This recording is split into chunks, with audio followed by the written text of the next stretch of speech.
Hey guys, so I had the bright idea that I could demonstrate some of the extended techniques I know how to do. Um, Fortunately, I don't have a camera that lets me get the audio and the video and the quality I want, so I'm going to be inserting audio files.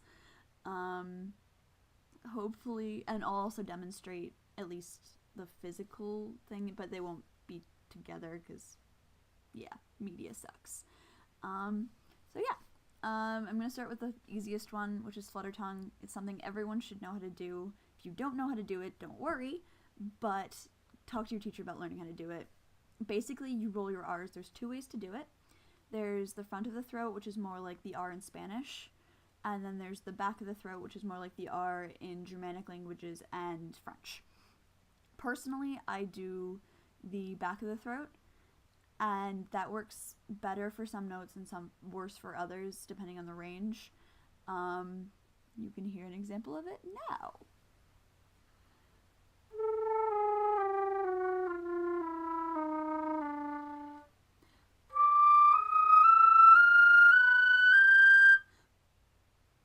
Okay, so that's flutter tongue. It's featured in pieces like Mer Noire, Cinq Ans Sonatine, Ibert Concerto. Like, it's something you need to know. Next, pitch bending, which is Ian Clarke's favorite thing.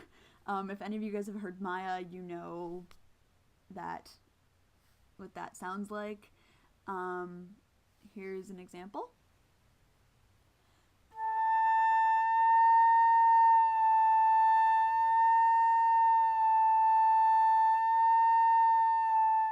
Okay, so there's a couple ways you can do it.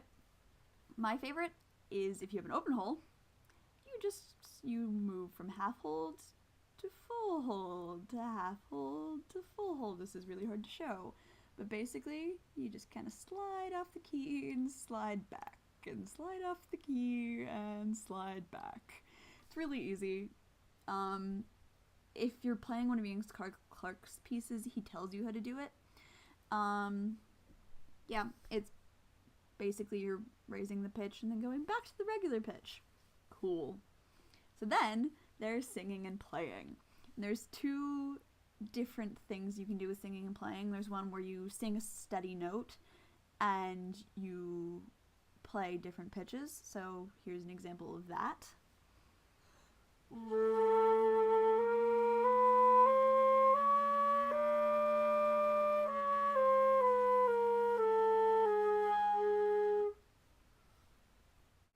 And then you can also play a steady pitch and sing different notes.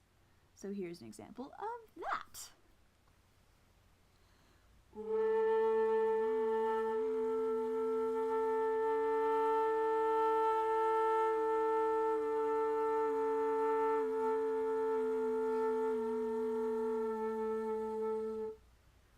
Okay, so truthfully, this is actually really easy. It sounds kind of weird.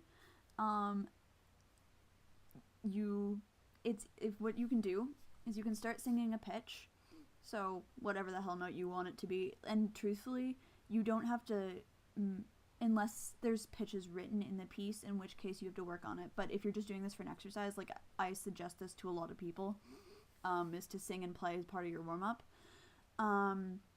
Sing a random pitch, play a random note. You have to fiddle around with it, but starting singing first and then adding the flute in is really helps. Just mess around with it. It's once you get the hang of it, it's super easy to repeat. You just kind of have to try it. And then we get into the ones that are a little bit more complicated. So the next one is slap tongue, which sounds like this.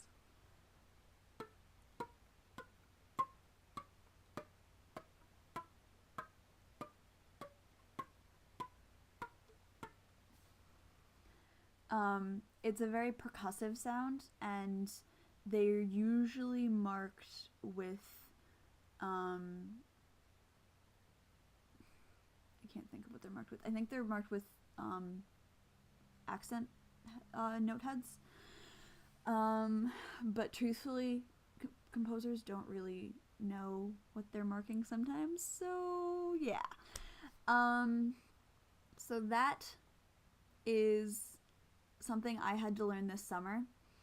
It's there's two ways to do it. The easier way is with your tongue leaving your mouth, so it looks like this. And the one that I do, which is a little louder and a little clearer, sounds like this without the flute.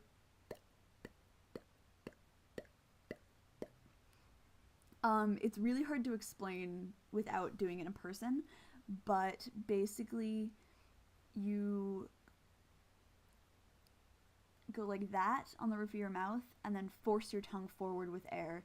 It took me a lot of practice to do this, so again, if you need to learn to do it, ask someone in person, because internet tutorials aren't always helpful for things like this, especially since my mouth is so different than most people's since my teeth are missing. The theory of it's the same, but the actual practice I have to do might be a little different. Yeah. So then there are multiphonics. These are simpler in that there are fingerings for them, but to get them to sound right is harder. Here's an example of an okay one.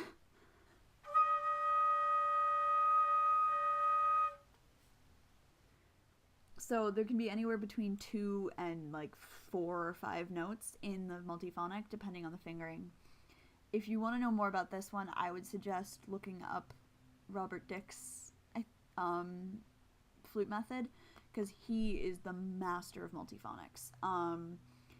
I just have a little bit of training and a little bit of instruction on how to do them, enough that I can play them in performance.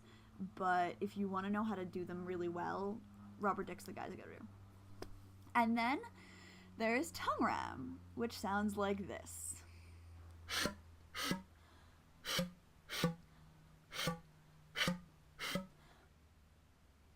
I'm not very good at this, so people who are better at it will have less air than mine do. But basically, you roll the flute into your mouth. So instead of going like this, you're like that, and you go. Basically, you're stopping the air with your tongue in the embouchure hole. Sounds really crazy, and you kind of have to work on it a little bit. And obviously, I still need work on it, but it kind of makes this like low thunking noise, and it's really cool. Other ascending techniques that I didn't think of until now are key clicks, whisper tones. Key clicks are easy. They're easier if you go descending. So instead of because when you're going ascending, you have to re-articulate each note. But if you're going down, you just go. A really good one is to hit the G key.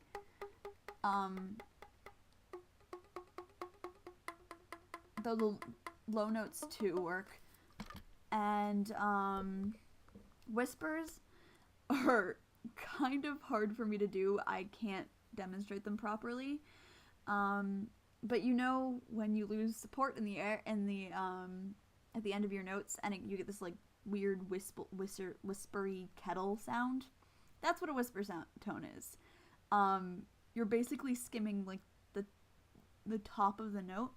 So it's very, very little air and a very small embouchure. When you're nervous, they're really hard to do. And they're also really hard to control. There are people who can, and I am in awe of them.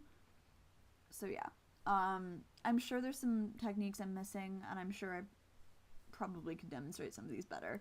But that is an intro into extended technique. I hope that helps, and yeah, go experiment and make crazy noises. Also, when you're doing extended techniques, don't be afraid to sound bad. These aren't going to be pretty sounds, especially when you're doing things like singing and playing, and multiphonics, they don't sound good. Or at least good in our ears. Just have fun. Like, you're making a crazy noise.